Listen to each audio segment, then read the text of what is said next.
ಅಂದಾಗೆ ಅಮೂಲ್ಯ, ನಾಳೆ ಭೀಮ್ ಅಮಾವಾಸ್ಯೆ. ನೀನು ಆದ್ಯ ಆರತಿ 3 ಜನನು ನಿಮ್ ಗಂಡತ್ರ ಪೂಜೆ ಮಾಡ್ಬೇಕು. ಗೊತ್ತಿದೆಯಲ್ಲ ಹೇಗ್ ಮಾಡ್ಬೇಕು ಅಂತ?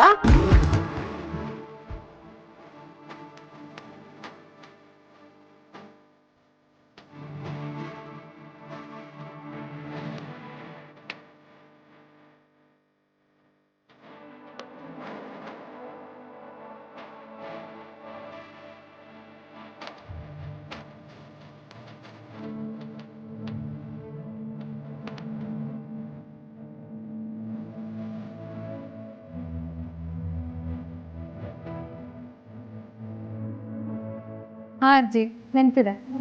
ಹಾಗಾದ್ರೆ ಸರಿ ನಮ್ಮ ವೇದ ವಿಕ್ಕಿ, ನಾಳೆ ನೀವಿಬ್ರು ಎಲ್ಲೋ ಹೋಗ್ಬೇಡಿ, ಮನೆಯಲ್ಲೇ ಇರ್ಬೇಕು. ಅಜ್ಜಿ ಹೋದ್ರೆ ಅವ್ರಿಗೆ ನಷ್ಟ, ನಮ್ಗೇನಲ್ವಲ್ಲ. ನೋಡಿ ನದ್ನಿ, ನಾಳೆ ಭೀಮನ ಅಮಾವಾಸ್ಯೆ. ಭೀಮನ ಅಮಾವಾಸ್ಯೆ ಒಂದು ಶ್ರೇಷ್ಠವಾದ ಹಬ್ಬ. ನೀವು ನಮ್ಗೆ ಹೋಗ್ರಿ ಬನ್ರಿ ಅಂತ ಕರಿಬೇಕು. ಪೂಜೆ ಮಾಡಿ ನಮ್ ಕಾಲಕ್ಕೆ ಬಿದ್ದು ಆಶೀರ್ವಾದ ತಗೊಳ್ಬೇಕು. ನಾಳೆ ಫುಲ್ ಡೇ ನಮ್ ಹೆಂಡತಿದಿರೋ ನಮ್ ಸೇವೆ ಮಾಡ್ಬೇಕು. ನಿಮ್ ಎಕ್ಸ್ಪೆಕ್ಟೇಷನ್ ಅರ್ಥ ಆಯ್ತು ಬಿಡಿ ಬಾಬಾ. ಹೋದ್ ವರ್ಷ ಪೂಜೆ ಮಾಡ್ದಂಗೆ ಈ ವರ್ಷನೂ ಪೂಜೆ ಮಾಡಿದ್ರಾಯ್ತು ಬಿಡಿ. ಹಾಗೆಲ್ಲ ಮಾಡೋ ಹಾಗಿಲ್ಲ, ಶ್ರದ್ಧೆಯಿಂದ ಭಕ್ತಿಯಿಂದ ಮಾಡ್ಬೇಕು. ಆಯ್ತು ಬಿಡಿ ಬಾಬಾ, ನಿಮ್ಗೆ ಕಾಲಿಗೆ ಬೀಳ್ಸ್ಕೊಳ್ಬೇಕು ಅಂತ ತುಂಬಾ ಆಸೆ ಇದೆ. ವರ್ಷದಲ್ಲಿ ಒಂದ್ಸತಿ ಅಲ್ವಾ, ಕಾಲಿಗೆ ಬಿದ್ರೆ ಏನ್ ಸೊಂಟ ನಾವು ಬರಲ್ಲ. ನಾವು ಕಾಲಿಗೆ ಬಿದ್ದು ನಮಸ್ಕಾರ ಮಾಡ್ತೀವಿ, ನೀವು ದೊಡ್ಡ ಮನ್ಸ್ ಮಾಡಿ ಆಶೀರ್ವಾದ ಮಾಡ್ತೀವಿ. ನೀವು ಹೆಣ್ಮಕ್ಳು ಗಂಡಂದ್ರ ಮುಂದೆ ಸಮಾನತೆ ರೌಡಿಸಂ ಮಾಡ್ಕೊಂಡು ವರ್ಷ ಪೂರ್ತಿ ಓಡಾಡಿದ್ರು ನಾಳೆ ದಿನ ನಮ್ ಕಾಲಿಗೆ ಬೀಳ್ಲೇಬೇಕು.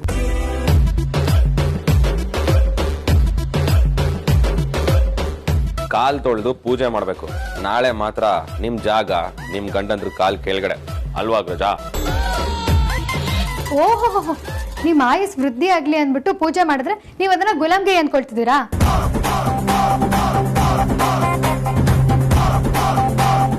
ಒಂದು ಮಾತು ನೆನ್ಪಿಟ್ಕೊಳ್ಳಿ ಬಾಬಾ, ಹೆಣ್ಣು ಮನ್ಸ್ ಮಾಡಿದ್ರೆ ಏನ್ ಬೇಕಿದ್ರು ಮಾಡ್ತಾಳೆ. ಮಾತ್ರ ಮೂರ್ತಿನೋಳೆ, ಕಲ್ಪ ಬಲ್ಲಿನೋಳೆ. ನಾಳೆ ಅದೇನಾಗ್ಬಿಡ್ತು ಆಗ್ಬಿಡ್ಲಿ, ನಾನಂತೂ ಕಾಲು ತೊಳೆಯಲ್ಲ, ಪೂಜೆನೂ ಮಾಡಲ್ಲ. ನೋಡಿ ಒಂದ್ ನಿಮಿಷ ನನ್ ಮಾತು ಕೇಳು. ವಿಕ್ಕಿ, ನಿಮ್ಗಿದೆಲ್ಲ ಬೇಕಿತ್ತಾ? ಹೇಗೋ ಪೂಜೆ ಮಾಡಕ್ ಒಪ್ಕೊಂಡಿದ್ಲು ತಾನೆ, ಸುಮ್ನೆ ಅವ್ನು ಯಾಕೆ ಟ್ರಿಗರ್ ಮಾಡಿದ್ರಿ ನೀವು? ಅವಳ ಬುದ್ಧಿ ಏನು ಅಂತ ಗೊತ್ತಿದೆ ಅಲ್ವಾ? ನಾಳೆ ನೋಡಿ ಖಂಡಿತವಾಗ್ಲೂ ಅವಳು ಪೂಜೆ ಮಾಡಕ್ ಒಪ್ಕೊಳ್ಳಲ್ಲ. ಅಮೂಲ್ಯ ಪೂಜೆ ಮಾಡೋದಕ್ಕೆ ಒಪ್ಕೊಂಡ್ತಾನೆ. ಒಪ್ಕೊಂಡಾದ್ಮೇಲೆ ಈ ಮೀಸಲಾತಿ ಸಮಾನತೆ ಅಂತ ಯಾಕೆ ಮಾತಾಡ್ದೆ? ತಪ್ಪು. ಗೊತ್ತು ತಾನೆ ಆಕೆ ಎಂತ ಸೈಕೋ ಅಂತ. ಇನ್ನಿಂದ ನಾನು ಪೂಜೆ ಮಾಡಿಸ್ಕೊಳ್ಳೋದು ಮಿಸ್ ಆಯ್ತು. ನೋಡು, ನೀನು ಅದೇನ್ ಮಾಡ್ತೀವಿ ನನಗೆ ಗೊತ್ತಿಲ್ಲ. ಹೋಗೋಣ, ಕನ್ವಿನ್ಸ್ ಮಾಡು. ನಾನು ತೋಳ ವಿಷಯಕ್ಕೆ ಹೋಗೋದಿಲ್ಲ. ಏನ್ ಅಗ್ರಜ ನೀನು? ಭಾವ ನಾದ್ನಿ ಮಧ್ಯ ಇಷ್ಟು ಕಿರಿಕಾಗ್ಲಿಲ್ಲ ಅಂದ್ರೆ ಹೇಗೆ? ಕಿರಿಕ್ ನಿಂದೆ ಆದ್ರೂ ಪೂಜೆ ಮಿಸ್ ಆಗೋದು ನನಗೆ. ಓ, ಇದು ಕನ್ಸರ್ನು. ಈಗೇನು ಅವಳು ನಿನ್ಗೆ ಪೂಜೆ ಮಾಡಿ ಆಶೀರ್ವಾದ ತಗೊಳ್ಬೇಕಲ್ವಾ? ಅದ್ ನಾನ್ ಮಾಡಿಸ್ತೀನಿ, ನೀನ್ ತಲೆ ಕೆಡ್ಸ್ಕೊಳ್ಬೇಡ ಬಿಡು. ಮೊದ್ಲು ಆ ಕೆಲ್ಸ ಮಾಡಿ. ಅಗ್ರಜ ಆದ್ರೂ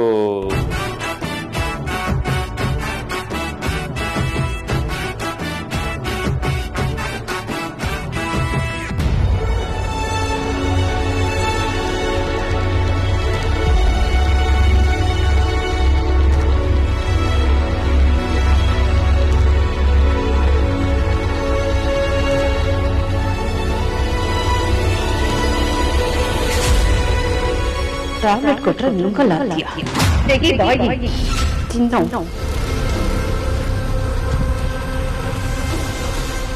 ನಿನಗೆ ಇಂಜೆಕ್ಷನ್ ಕೊಟ್ಟು ನಿನ್ನ ಶಿವನ್ ಪಾದಕ್ಕೆ ಸೇರಿಸಿಲ್ಲ ಅಂದ್ರೆ ನನ್ನ ಹೆಸರು ಸುಹಾಸಿನಿ.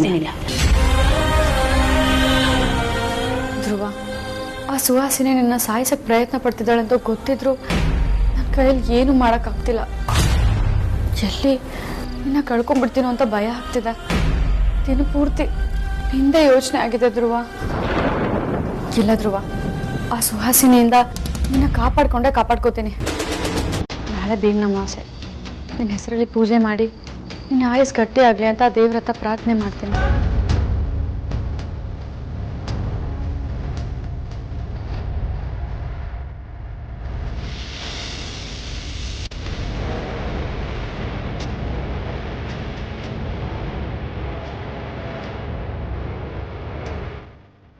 ಏನ್ರಿ ನೀವು ನನ್ನ ಮೇಲೆ ಹಾಗೆ ಸಾಧಿಸ್ತಿದ್ದೀರೋ ಹೇಗೆ? ನಾನು ಮಾಡ್ತೀನಿ ಅಂತ ನೀವು ಮಾಡ್ತೀನಿ ಅಂತ ನಾನು, ಹೀಗೆ ಸಾಕ್ತಾ ಹೋದ್ರೆ ಸಂಸಾರ ಸುಖವಾಗಿರೋದು ಹೇಗೆ? ಈಗಂತದ್ದು ಏನಾಯ್ತು ಅಂತ ಹೀಗೆ ಹೇಳ್ತಾ ಇದೆಯಾ ಪ್ರೇ? ನಾನು ನಿಮಗೆ ಮೊದಲೇ ಹೇಳಿದ್ದೆ ತಾನೆ, ನಾಳೆ ಒಂದಿನ ಡ್ಯೂಟಿಗೆ ಹೋಗ್ಬೇಡಿ, ರಜಾ ಹಾಕಿ ಅಂತ. ಮತ್ ಯಾಕ್ರಿ ಬರ್ತೀನಿ ಅಂತ ಒಪ್ಕೊಂಡಿದ್ದೀರಿ? ವರ್ಷ ಪೂರ್ತಿ ಕೆಲಸ ಮಾಡ್ತೀರಾ, ನಾಳೆ ಒಂದಿನ ಹೋಗದಿದ್ರೆ ಏನ್ ಕಳ್ಕೊತೀರಾ? ಅಥವಾ ನಮ್ಮ ಏಜೆನ್ಸಿ ಏನಾದ್ರೂ ಮುಳುಗ್ ಹೋಗ್ಬಿಡತ್ತಾ? ನಾನು ನನ್ನ ಮಾತು ಅಂದ್ರೆ ನಿಮಗ್ ಲೆಕ್ಕಕ್ಕೆ ಇಲ್ಲ ಅಲ್ವಾ? ನೀನು ರಜೆ ಮಾಡು ಅಂದ ತಕ್ಷಣ ಮಾಡೋದಕ್ಕಾಗೋದಿಲ್ಲ, ಅಲ್ಲಿ ಪರಿಸ್ಥಿತಿಗಳ ಬಗ್ಗೆ ನೀವು ಯೋಚನೆ ಮಾಡ್ಬೇಕಲ್ವಾ? ನಾಳೆ ಭೀಮ್ ನಮಾಸೆ ಇದೆ ಅಂತ ನಿಮಗ್ ಗೊತ್ತಿಲ್ವಾ? ಅಯ್ಯೋ ಗೊತ್ತು ಪರಿ, ಆದ್ರೆ ಏನ್ ಮಾಡೋದು? ನಮ್ ಡೇ ಡ್ಯೂಟಿ ಶಿವಣ್ಣನ ಹೆಂಡತಿ ನಾಳೆ ಭೀಮ್ ಅಮಾವಾಸ್ಯೆ, ನಿಮ್ ಪಾತ್ ಪೂಜೆ ಮಾಡ್ಬೇಕು, ಕೆಲ್ಸಕ್ಕೆ ಹೋಗ್ಬೇಡಿ, ಮನೆಯಲ್ಲ ಇರಿ ಅಂತ ಹೇಳದ್ಲಂತೆ. ಅದಕ್ಕೆ ಶಿವಣ್ಣ ನನಗೆ ಕೇಳ್ಕೊಂಡ. ನಾನು ಇಲ್ಲ ಅಂತ ಹೇಳೋದಕ್ಕಾಗದೆ ಸರಿ ಡ್ಯೂಟಿ ಮುಂದುವರಿಸ್ತೀನಿ ಅಂತ ಹೇಳಿದೆ. ಅಲ್ಲ ರೀ, ಶಿವಣ್ಣನ ಹೆಂಡತಿ ಶಿವಣ್ಣನಿಗೆ ಪಾದ ಪೂಜೆ ಮಾಡ್ತಾಳೆ ಅಂತ ಗೊತ್ತಾದ್ಮೇಲೆ ನಿಮ್ಮ ಹೆಂಡತಿ ನಿಮ್ ಪಾದಕ್ಕೆ ಪೂಜೆ ಮಾಡ್ತಾಳೆ ಅನ್ನೋದು ನೆನಪರ್ಲಿಲ್ವಾ? ಯಾಕ್ರಿ ಪ್ರತಿ ವರ್ಷ ಮಾಡೋದು ಮರ್ತು ಹೋಯ್ತಾ? ಭೀಮ್ ಅಮಾವಾಸ್ಯೆ ಬರೋದು ವರ್ಷಕ್ಕೆ ಒಂದೇ ಸಲ, ನಾನ್ ನಿಮಗ್ ಪಾದ ಪೂಜೆ ಮಾಡೋದು ಬೇಡವಾ? ಕ್ಷಮಿಸು ಪರಿ, ನೀನ್ ಪಾತ್ ಪೂಜೆ ಮಾಡ್ತೀಯ ಅನ್ನೋದು ನನ್ನ ನೆನಪಿಗೆ ಬರಲಿಲ್ಲ. ಅವನೇನೋ ಕೇಳ್ಕೊಂಡ, ಇಲ್ಲ ಅನ್ನೋದಕ್ಕಾಗದೆ ಒಪ್ಕೊಂಬಿಟ್ಟೆ. ಈಗ ಅವನಿಗೆ ಫೋನ್ ಮಾಡಿ ಆಗಲ್ಲ ಅಂತ ಹೇಳ್ತೀನಿ. ನೋಡ್ರಿ, ನೀವೇನ್ ಮಾಡ್ತಿರೋ ನನಗೆ ಗೊತ್ತಿಲ್ಲ. ನಾಳೆ ನೀವ್ ಮನೇಲಿ ಇರ್ಬೇಕಷ್ಟೆ. ಸಾಯುವಾಗ ಮುತ್ತೈದೆಯಾಗಿ ಸಾಯ್ಬೇಕು ಅನ್ನೋದು ನನ್ನ ಆಸೆ. ಅದಕ್ಕೆ ನೀವು ನಾಳೆ ಮನೇಲಿ ಇರ್ತೀರಿ ಅಷ್ಟೇ. ಹಾಗೆಲ್ಲ ಮಾತಾಡ್ಬೇಡ ಪರಿ, ನನಗೆ ಇಷ್ಟ ಆಗೋದಿಲ್ಲ. ಇರು, ನಾನು ಈಗಲೇ ಅವನಿಗೆ ಫೋನ್ ಮಾಡಿ ಬರೋಕ್ಕಾಗಲ್ಲ ಅಂತ ಹೇಳ್ತೀನಿ. ಮೊದಲು ಆ ಕೆಲಸ ಮಾಡಿ ಹೊರಡಿ.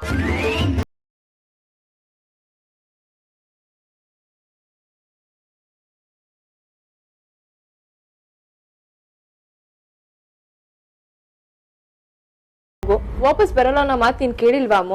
ಆದ್ರೂ ಯಾಕೆ ಇಷ್ಟೊಂದು ಹಠ ಮಾಡ್ತಿದ್ಯಾ? ನೀನೇನೇ ಹೇಳು, ನಾಳೆ ನಾವು ಅವ್ರಿಗೆ ಪಾದ ಪೂಜೆ ಮಾಡಲ್ಲ. ಅದೇನಾಗುತ್ತೋ ಆಗ್ಲಿ, ನೋಡೇ ಬಿಡೋಣ. ಏನಮ್ಮ ನೀನು ತಮಾಷೆಗೆ ಹೇಳಿದ ಮಾತನ್ನ ಇಷ್ಟೊಂದು ಸೀರಿಯಸ್ ಆಗಿ ತಗೊಂತಿದ್ಯಲ್ಲ? ವಿಕ್ಯೋ ನಿನ್ನ ರೇಗ್ಸೋದು, ನೀನದು ಕೋಪ ಮಾಡ್ಕೊಳ್ಳೋದು ಇದೇನ್ ಫಸ್ಟ್ ಟೈಮ್ ಅಲ್ವಲ್ಲ? ಈ ತರ ತುಂಬಾ ಸತಿ ಆಗಿದೆ ಅಲ್ವಾ? ಈ ಸತಿನೂ ಹಾಗೆ ಅನ್ಕೋ, ಎಲ್ಲ ಸರಿ ಹೋಗ್ಬಿಡುತ್ತೆ. ಎಲ್ಲ ಸಲ ಆಗಿದ್ದೆ ಬೇರೆ, ಈಗ ಆಗಿದ್ದೆ ಬೇರೆ. ಅಂದ್ರೆ ವಿಕ್ಕಿಯವ್ರ ಮಾತಿಗೆ ಬೆಲೆ ಇಲ್ವಾ? ಬೆಲೆ ಕೊಡಲ್ಲ ಅಂತ ಅಲ್ಲ ಅಕ್ಕ, ನನ್ ಬಾಬನ ತುಂಬಾ ರೆಸ್ಪೆಕ್ಟ್ ಮಾಡ್ತೀನಿ, ಅವ್ರ ಮಾತನ್ನ ಕೂಡ ನಾನು ತುಂಬಾ ಗೌರವಿಸ್ತೀನಿ. ಆದ್ರೆ ಈ ವಿಷಯದಲ್ಲಿ ನಾನು ಅವ್ರ ವಿರುದ್ಧನೇ. ಅಲ್ಲ, ಅವ್ರನ್ನ ಅವರು ಏನ್ ಅನ್ಕೊಂಡಿದ್ದಾರೆ ಅಂತ? ನಾವು ಅವ್ರ ಕಾಲಿಗೆ ಬೀಳ್ಬೇಕಂತೆ, ಅವರಿಂದ ನಾವು ಆಶೀರ್ವಾದ ತಗೊಳ್ಬೇಕಂತೆ. ಹಾಗಂತ ನಾವೇನಾದ್ರೂ ಅಗ್ರಿಮೆಂಟ್ ಸೈನ್ ಮಾಡಿದೀವ? ಸುಮ್ನೆ ಇರ್ತೀವಿ ಅಂತ ಅಧಿಕಾರ ಚಲಾಯಿಸಕ್ ನೋಡ್ತಾರೆ. ತಮ್ಮಂಗೆ ಅಣ್ಣನ್ ಸಪೋರ್ಟ್ ಬೇರೆ. ಬಾವ ಏನೇ ಮಾತಾಡಿದ್ರು ಇವನ್ ಕೋಲೆ ಬಸ್ ಒಂಥರ ತಲೆ ಅಲ್ಲಾಡಿಸ್ತಾನೆ. ಅದೇನಾದ್ರೂ ಆಗೋಗ್ಲಿಕ್ಕ, ನಾನಂತೂ ಪೂಜೆ ಮಾಡಲ್ಲ, ನೀನು ಮಾಡ್ಬೇಡ. ನೀನ್ ಮಾಡಿಲ್ಲ ಅಂತ ನಾನ್ ಮಾಡ್ದೇ ಇರಕ್ಕಾಗಲ್ಲ ಅಮ್ಮ. ವರ್ಷಕ್ಕೆ ಒಂದ್ಸತಿ ಬರೋ ಹಬ್ಬ, ನಾನ್ ಗಂಡನ್ ಪಾದ ಪೂಜೆ ಮಾಡಿ ಆಶೀರ್ವಾದ ತಗೊಳ್ಳೇಬೇಕು. ಸರಿ ಮಾಡ್ಕೋ, ನಿನ್ನಿಷ್ಟ.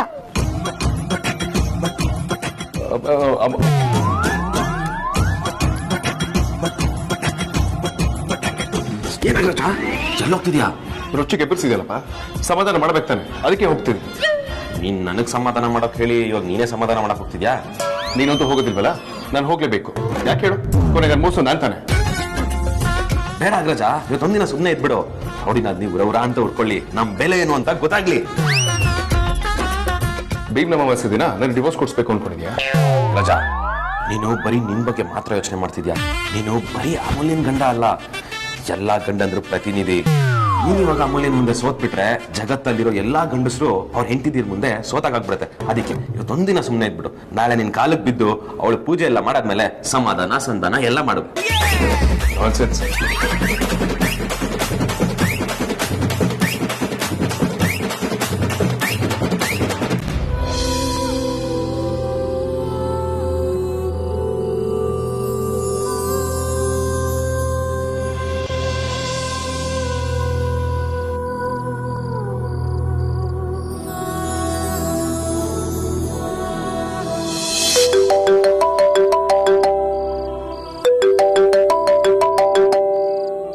ಹಲೋ ಹಲೋ, ನಾನು ತೇಜಸ್ ಮಾತಾಡ್ತಾ ಇರೋದು. ಹೇಗಿದ್ದೀರಾ?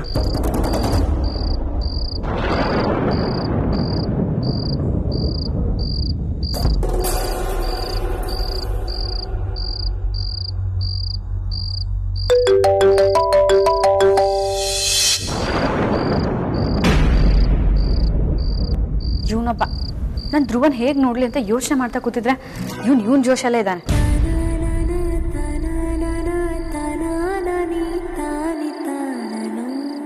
ತಗೊಳ್ಳೆ, ನಿನ್ ಜೊತೆ ಮಾತಾಡ್ಬೇಕಂತ. ಯಾರೇ? ಅದೇ ನಿಮ್ಮವರು ಭಾವಿ ಬಾಬಾ. ಏನಂತೆ? ಅದನ್ನ ನೀನೇ ಕೇಳ್ಬೇಕು, ನಾನ್ ಕೇಳಕ್ಕಾಗಲ್ಲಲ್ವಾ? ಮಾತಾಡ. ಇವನ್ ಯಾಕೆ ಅಮ್ಮಂಗೆ ಕಾಲ್ ಮಾಡಿದಾನೆ? ಅಮ್ಮ ನಂಬರ್ ಯಾರು ಇವನಿಗೆ ಕೊಟ್ಟಿದ್ದು? ಅದೆಲ್ಲ ನಂಗೆ ಗೊತ್ತಿಲ್ಲ. ಅಮ್ಮ ನಿಂಗೆ ಕೊಡು ಅಂದ್ಲು, ನಾನು ಕೊಡ್ತಿದ್ದೀನಿ ಅಷ್ಟೇ.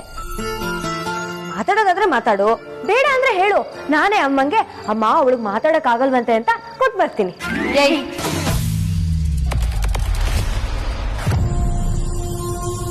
ಹಲೋ. ಸಾರಿ ಅದಿತಿ, ನಿಮ್ ಫೋನ್ ಡಿಸ್ಕನೆಕ್ಟ್ ಆಯ್ತು, ಅದಕ್ಕೆ ಅತ್ತೆ ಫೋನಿಗೆ ಮಾಡಿದೆ. Hello, excuse me. ನಮ್ಗಿನ್ನ ಮದ್ವೆ ಆಗಿಲ್ಲ. ಮದ್ವೆಗಿಂತ ಮುಂಚೆನೆ ನಮ್ಮ ಅಮ್ಮಂಗೆ ಅತ್ತೆ ಅಂತ ಕರೆಯೋದು ನಂಗೆ ಇಷ್ಟ ಇಲ್ಲ. ಅಲ್ಲ, ನಿಮ್ಮನ್ನೇ ಮದುವೆ ಆಗೋದು ಅಂತ ಫಿಕ್ಸ್ ಆದ್ಮೇಲೆ ನಿಮ್ಮಮ್ಮನ್ನ ಅತ್ತೆ ಅಂತ ಕರೆಯೋದು ಸಹಜ ಅಲ್ವಾ? ಮದ್ವೆ ಆದ್ಮೇಲೆ ಬೇರೆ, ಮದ್ವೆಗಿಂತ ಮುಂಚೆನೆ ಬೇರೆ. ಅದೆಲ್ಲ ಬಿಡಿ. ಏನ್ ವಿಷಯ? ಏನು ಕಾಲ್ ಮಾಡಿದ್ದು? ವಿಷಯ ಏನಿಲ್ಲ, ನಿಮ್ ಹತ್ರ ಹಾಗೆ ಮಾತಾಡ್ಬೇಕು ಅಂತ ಅನಿಸ್ತು, ಅದಕ್ಕೆ ಮಾಡಿದೆ. ಆದ್ರೆ ನೀವ್ಯಾಕೋ ಕೋಪ ಮಾಡ್ಕೊಂಡಿರೋ ತರ ಕಾಣಿಸ್ತಾ ಇದೆ. ಹೌದ್ರಿ, ಕೋಪ ಮಾಡ್ಕೊಂಡಿದ್ದೀನಿ. ಕೋಪ ಮಾಡ್ಕೊಂಡಿಲ್ಲ ಅಂದ್ರು ನಾನು ಹೀಗೆ ಮಾತಾಡೋದು. ಇದರಿಂದ ಏನಾದ್ರು ಪ್ರಾಬ್ಲಮ್ಮಾ? ಛೇ, ಪ್ರಾಬ್ಲಮ್ ಅಂತ ಏನಿಲ್ಲ. ನೀವು ಕೋಪ ಮಾಡ್ಕೊಂಡ್ರು ಇಷ್ಟಾನೆ, ಕೋಪ ಮಾಡ್ಕೊಂಡಿಲ್ಲ ಅಂದ್ರೂ ಇಷ್ಟಾನೆ.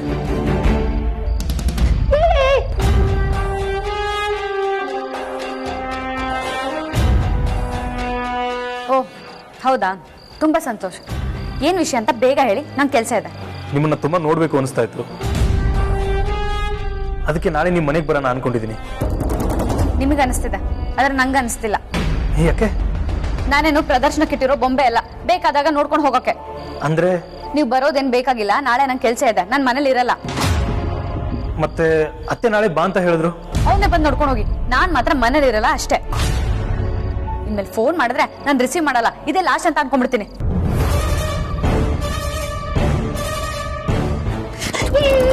ಯಾಕೆ ಅಕ್ಕ ಬಾವನ ಹತ್ರ ಹಾಗೆ ಮಾತಾಡ್ದೆ? ಸ್ವಲ್ಪ ಪ್ರೀತಿಯಿಂದ ಮಾತಾಡೋದಲ್ವಾ? ಏಯ್, ನಿನ್ ಬಾಯಲ್ಲಿ ಬಾವ ಗಿವ ಅಂತ ಬಂದ್ರೆ ಸಾಯಿಸ್ಬಿಡ್ತೀನಿ. ಏನಂತೆ? ಬಾವ ನಾಳೆ ಬರ್ತಾರಂತ. ಬಾವ ಗಿವ ಅಂದ್ರೆ ಚೆನ್ನಾಗಿರಲ್ಲ ಅಂಜು. ಅವ್ನ್ ಭಾವ ಆಗೋದು ನನ್ಗೂ ಇಷ್ಟ ಇಲ್ಲ. ಆದ್ರೆ ನೀನ್ ಅಮ್ಮ ಅಪ್ಪನ ಹತ್ರ ಲವ್ ಮ್ಯಾಟ್ರ್ ಹೇಳ್ತಿದ್ರೆ ಗ್ಯಾರಂಟಿ ಅವನೇ ಭಾವ ಆಗ್ತಾನೆ. ಯಾವ್ದಕ್ಕೂ ಒಂದ್ಸಲ ಯೋಚನೆ ಮಾಡು, ಆಯ್ತಾ?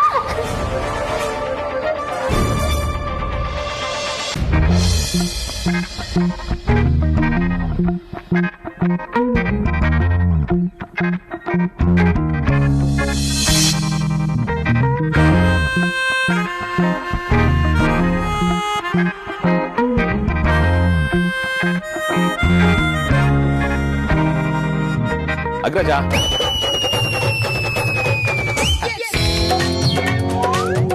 ನಿನ್ನ ತುಂಬಾ ಸ್ಟ್ರಾಂಗ್ ಅಂತ ಅನ್ಕೊಂಡಿದ್ದೆ, ಆದ್ರೆ ನೀನ್ ಇಷ್ಟೊಂದು ವೀಕ್ ಅಂತ ಅನ್ಕೊಂಡಿರ್ಲಿಲ್ಲ. ನೋಡು, ಜಗತ್ತಲ್ಲಿ ಯಾರ ಮುಂದೆನಾದ್ರೂ ಸೋಲಪ್ಪು, ಆದ್ರೆ ಹೆಂಡತಿದಿರ್ ಮುಂದೆ ಮಾತ್ರ ಸೋಲಪ್ಕೊಂಬೇಡ.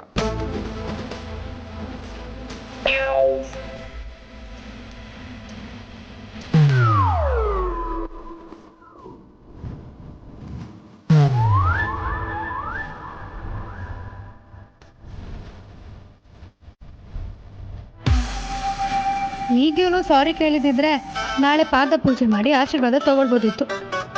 ಆದ್ರೆ ಈಗ ಯಾಕೋ ಕೇಳೋ ಲಕ್ಷಣನೇ ಕಾಣ್ತಿಲ್ವಲ್ಲ.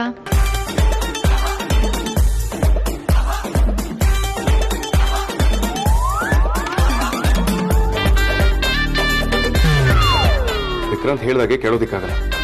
ಬಜಾರಿ ಮೊದಲೇ ಕೋಪದಲ್ಲಿದ್ದಾಳೆ, ಈಗ ಮಾತಾಡ್ಸಿಲ್ಲ ಅಂದ್ರೆ ಇನ್ನೂ ಕೋಪ ಮಾಡ್ಕೋತಾಳೆ. ಈಗೋ ಬಿಟ್ಟು ಸಾರಿ ಕೇಳೋದು ಒಳ್ಳೇದು.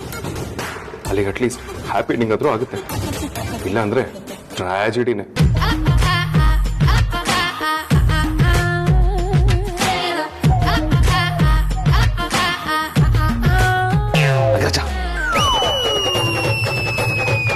ಅಗ್ರಜ, ಏನ್ ಮಾಡ್ತಿದ್ಯಾ? ಇದು ನಮ್ಮಿಬ್ರು ಮಾನ ಮರ್ಯಾದೆ ಪ್ರಶ್ನೆ, ಸ್ವಲ್ಪ ಯೋಚನೆ ಮಾಡು.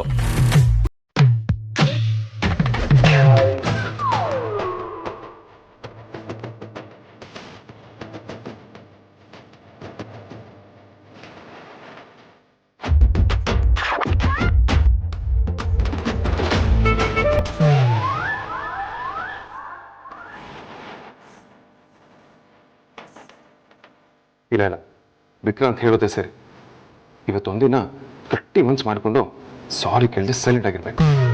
ಇಲ್ಲ ಅಂದ್ರೆ ಇವ್ರ ಮುಂದೆ 100% ಡಮ್ಮಿ ಆಗ್ಬಿಟ್ಟೆ.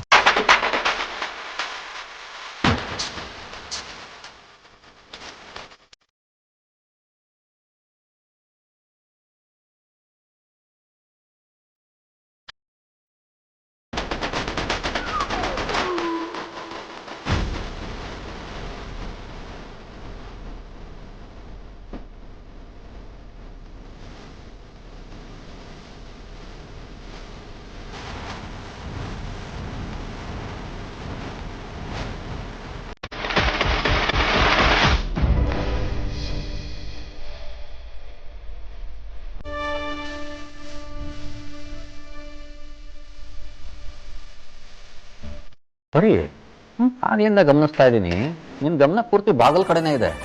ಯಾರಾದ್ರೂ ಬರೋರಿದಾರಾ? ಅಳಿಯಂದ್ರು ಬರ್ತಾರೆ ಅಂತ ಹೇಳಿದಾರ್ರಿ. ಅಳಿಯಂದ್ರ ವಿಕ್ಕಿನವೇದ ಅಂತ? ಅಲ್ಲಪ್ಪ, ಹೊಸ ಅಳಿಯಂದ್ರು ಬರ್ತೀನಿ ಅಂತ ಹೇಳಿದ್ದಾರೆ. ಹೊಸ ಅಳಿಯಂದ್ರ ಯಾರು? ಡಾಕ್ಟರ್ ತೇಜಸ್ ಬರ್ತಾರೆ.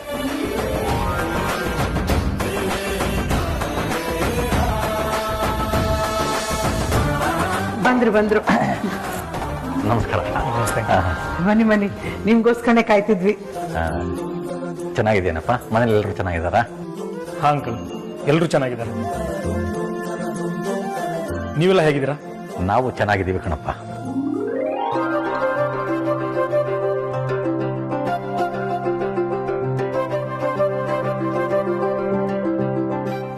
ಏನು ಹುಡುಕ್ತಾ ಇದೆಯಪ್ಪ?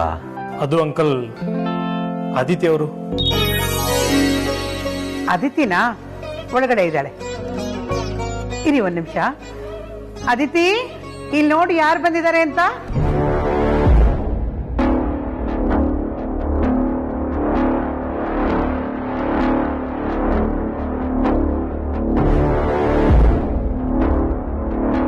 ಅಯ್ಯೋ, ಏನ್ ಅದಿತಿ ಇನ್ನು ಹೀಗೆ ಇದ್ಯಾ? ನಾನು ಆಗ್ಲೇ ಹೇಳಿದೆ ತಾನೆ ರೆಡಿಯಾಗಿ ಕೂತ್ಕೋಬೇಕು ಅಂತ. ಯಾಕೋ ಮನ್ಸಿಲ್ಲ ಅಮ್ಮ, ಅದಕ್ಕೆ ಸುಮ್ಮನಿದ್ದೀನಿ. ಅಯ್ಯೋ, ಮನ್ಸಿಲ್ಲ ಅಂದ್ರೆ ಹೇಗದಿತಿ? ನೋಡು, ತೇಜಸ್ ಅವ್ರು ಬಂದಿದ್ದಾರೆ. ನೀನ್ ಅವ್ರ ಕಾಲ್ ತೊಳೆದು ಪೂಜೆ ಮಾಡ್ಬೇಕು. ಹೋಗ್ಬಮ್ಮ. ಪೂಜೆನಾ? ಹ್ಞೂ ಅಕ್ಕ, ಅಮ್ಮ ಹೇಳ್ತಿರೋದು ಕರೆಕ್ಟಾಗೇ ಇದೆ. ಭೀಮ್ನವಾಸೆ ದಿನ ಗಂಡ ಆಗೋರ್ ಪಾದ ಪೂಜೆ ಮಾಡಿದ್ರೆ ಒಳ್ಳೇದಾಗುತ್ತಂತೆ. ಹೋಗು, ರೆಡಿ ಆಗ್ಬಿಟ್ಬಾ. ಹಾ, ಚಂಚು, ಅದೆಲ್ಲ ನಿಂಗೆ ಗೊತ್ತಾಗಲ್ಲ, ಸುಮ್ಮನೆ ಇರ್ತೀಯ? ಸುಮ್ಮನೆ ಅದನ್ನೆಲ್ಲ ಆಮೇಲೆ ಮಾತಾಡೋಣ. ಫಸ್ಟ್ ಹೋಗಿ ಸ್ನಾನ ಮಾಡಿ ರೆಡಿ ಹಾಕು. ಹೋಗೆ. ಅಂಜು, ನಿಮ್ ಭಾವನೆ ಕಾಫಿ ಮಾಡ್ಕೊಡಲ್ವಮ್ಮ? ಹೋಗು. ಬಾವಾ, ನೀವಿಲ್ಲಿ ಕೂತಿರಿ, ತರ್ತೀನಿ.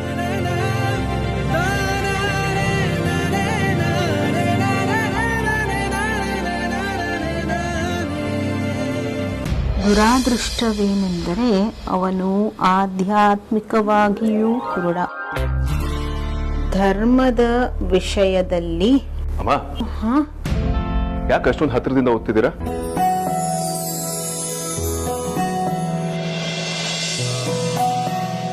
ಅದು ಸರಿಯಾಗಿ ಕಾಣ್ತಿರ್ಲಿಲ್ಲಪ್ಪ. ಹೌದಾ ಅಮ್ಮ? ಹಾಗಾದ್ರೆ ನಿಮ್ಗೆ ಕನ್ನಡಕದ ಅವಶ್ಯಕತೆ ಇದೆ ಅನಿಸ್ತದೆ. ಅಮೂಲ್ಯನು ಅದೇ ಹೇಳ್ತಾ ಇದ್ರು, ಹೋಗಿ ಕಣ್ ಟೆಸ್ಟ್ ಮಾಡಿಸ್ಕೊಂಡು ಕನ್ನಡಕ ಮಾಡಿಸ್ಕೊಂಡು ಬನ್ನಿ ಅಂತ. ಆ ಹುಡುಗಿನೂ ಆ ಕೆಲಸ ಈ ಕೆಲಸ ಅಂತ ಬ್ಯುಸಿ ಇದ್ದಾರೆ. ನಾಳೆನೂ ನಾಡದ್ದು ನಾನೇ ಹೋಗಿ ಬರ್ತೀನಿ. ಅಲ್ಲಿ ಎಲ್ಲಿಗೂ ಹೋಗೋ ಅವಶ್ಯಕತೆ ಇಲ್ಲ, ಕನ್ನಡಕನೇ ಮನೆಗೆ ಬರುತ್ತೆ. ಅದ್ ಹೇಗ್ ಸಾಧ್ಯನಪ್ಪ? ಬಂದ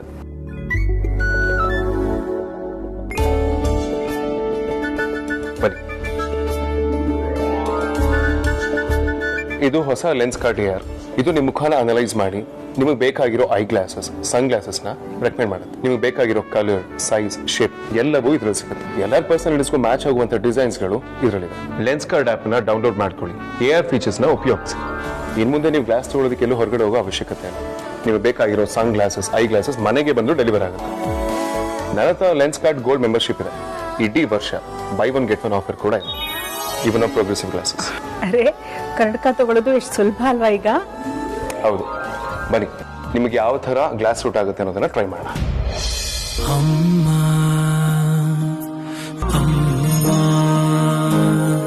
ಅಣು ಅಣು ಅಣು ನೀ ಅಮ್ಮ